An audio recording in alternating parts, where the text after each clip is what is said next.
Baiklah, di sini saya akan menjelaskan pembuatan program atau lebih tepatnya struktur program untuk tugas text processing. Di sini kami menggunakan bahasa pemrograman yaitu JavaScript. Dan kami menggunakan Node Module Package atau yang disebut NPM untuk menginstal semua library-library yang dibutuhkan. Kemudian kami menggunakan Webpack untuk mengcompile file JavaScript yang nantinya akan ditampilkan ke dalam web. Nah, di sini udah folder main kami terdapat app.js dan index.html. File JavaScript ini kami buat untuk pengolahan datanya atau logic-logicnya, kemudian nanti hasilnya akan kami tampilkan ke index.html. Cara menampilkannya yaitu melalui fungsi ini, yaitu document.getElementBid, ID yang ada di tag HTML, kemudian dengan function inner HTML. Untuk library-library yang kami gunakan yaitu ada Sastrawi, Stopword, Natural, dan Precision Recall. Namun di sini kami hanya mengambil fungsinya saja. Untuk mengompil file JavaScript, kita bisa mengetikkan perintah di terminal yaitu npm run build.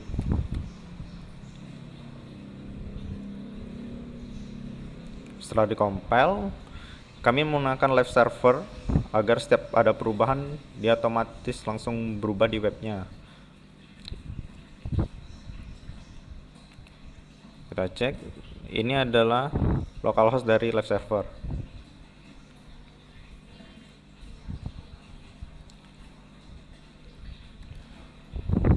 Kita lihat, awalnya adalah seperti ini. Kita pilih folder main. Maka hasil keseluruhan program adalah seperti ini. Di sini kami menyarankan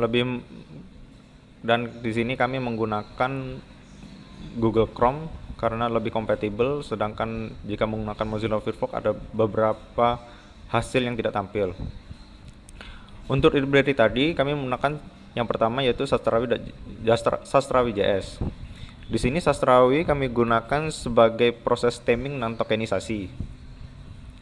Kemudian ada Stopword, ini kami gunakan untuk menghilangkan kata-kata stopword yang sudah dari hasil stemming. Kemudian ada Natural. Di sini ada beberapa fitur yang sama seperti tokenisasi dan stemmer. Namun di sini kami hanya menggunakan klasifikasinya saja yaitu Bayesian dan TF-IDF-nya. Kemudian ada Precision Recall. Ini untuk mencari nilai presisi, recall, dan F-measure-nya. Secara garis besar atau gambaran dari alur program ini, kami mengikuti jurnal yang kami temui, yaitu Information Retrieval System. Dari judul jurnal yang tren dalam bahasa Indonesia menggunakan TF-IDF dan Naive Bayes Classifier. Jadi di sini kami memiliki dua bagian. Yang pertama yaitu kami mencoba membuat consist similarity dari query dan dokumen-dokumennya. Kemudian barulah kami mencari klasifikasi dari query tersebut termasuk kategori yang mana berdasarkan data training dari dokumen ketiga ini. Data-data dokumen dan query ini kami ambil dari contoh jurnal ini. Jika kita lihat di sini ada data training dan di sini ada data testing. Data training kami gunakan sebagai dokumennya.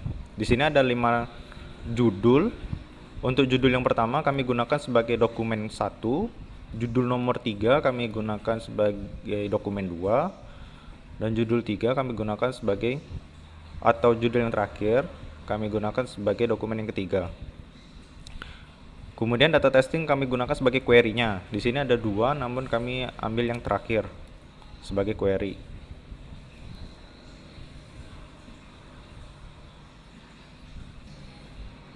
Baiklah, untuk proses selanjutnya nanti akan dijelaskan lebih lanjut. Ya, baiklah, saya akan melanjutkan penjelasannya. Tahap pertama, kami membuat variabel baru tokenizer yang menggunakan library Sastrawi. Kami menggunakan library Sastrawi ini untuk memecah kalimat menjadi perkata atau tokenisasi dan mengubah setiap kata menjadi lowercase. Tahap kedua, kami membuat variabel baru dengan nama stemmer, yang juga menggunakan library sastrawi. Kali ini akan dilakukan proses stemming yang mengubah semua kata menjadi kata dasar.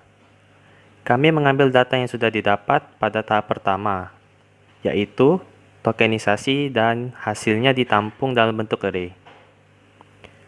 Tahap ketiga, kami melakukan penghilangan stopword pada setiap dokumen dan query dengan menggunakan library stopword. Stopword adalah suatu kata yang tidak memiliki makna, maka dari itu dihilangkan, dan kami menggunakan data yang sudah didapat dari hasil stemming tadi. Semua hasil dari 3 tahap tadi dapat dilihat pada tampilan web ini. Dilanjutkan dengan proses Wake of Corpus atau TF-IDF, yaitu Term Frequency Inverse Document Frequency. Dengan menggunakan hasil dari seluruh tahap tadi, yaitu tokenisasi, stemming, dan penghilangan stopword, maka dilakukan penghitungan TF-IDF. TF adalah jumlah frekuensi kata terpilih dan IDF adalah hasil dari rumus log dikalikan jumlah dokumen dibagi jumlah frekuensi kata terpilih. Lalu hasil keduanya dikalikan. Didapatlah hasilnya yang ditampilkan pada tabel TF-IDF atau Wake of Corpus. Dan untuk penjelasan berikutnya akan dijelaskan lebih lanjut. Selanjutnya saya akan membahas mengenai quotient similarity dan juga ranking dari setiap dokumen. Di sini kami membuat function quotient similarity dengan parameter A dan B, di mana perhitungan similarity-nya dot product dibagi dengan MA kali MB. MA, MB ini kami menggunakan perhitungan mat.squared MA dan juga mat.squared MB. Selanjutnya barulah kita bisa mencari quotient dari masing-masing dokumen dengan menggunakan TF, IDF sebelumnya yang sudah kita cari. Selanjutnya kita mencari ranking dari masing-masing dokumen dengan menggunakan kode berikut, dan setelahnya kita akan menampilkan hasil dari quotient, similarity, dan juga ranking ke website yang sudah kita buat. Selanjutnya pembahasan mengenai naive Bayes classifier. Di sini kami membuat variabel baru classifier dengan menggunakan library natural.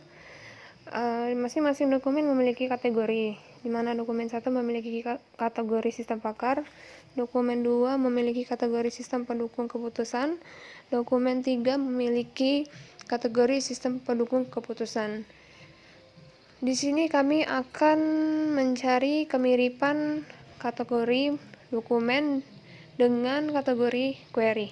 Query yang kita gunakan ini memiliki kategori tersendiri, jadi kita akan mencari kemiripan dari masing-masing dokumen.